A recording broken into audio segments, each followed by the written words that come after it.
అధిక మాసం special offer, less expense more savings. Mukunda జ్యువెలరీలో గ్రాండ్ డీల్.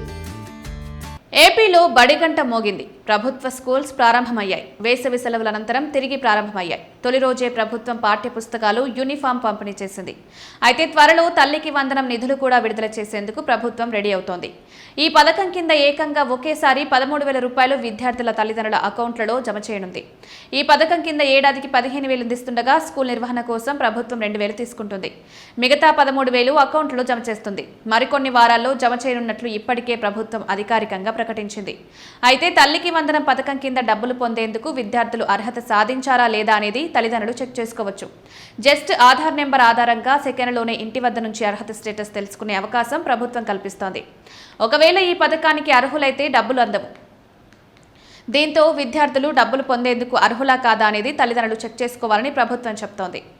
కొత్త విండోలో లబ్ధిదారుల ఆధార్ నెంబర్ ఎంటర్ చేయండి. ఆధార్తో అనుసంధానమైన మొబైల్ నెంబర్కు వచ్చే ఓటీపీని నమోదు చేయాలి.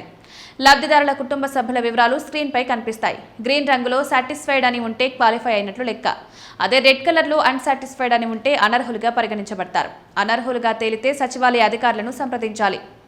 మీ పరిధిలోని గ్రామ, వార్డు సచివాలయాల్లో త్వరలో తల్లికి వందనం లబ్ధిదారుల జాబితాను అధికారులు ప్రదర్శించనున్నారు. మీ పరిధిలోని సచివాలయానికి వెళ్లి అర్హత పరిశీలించుకోవచ్చు.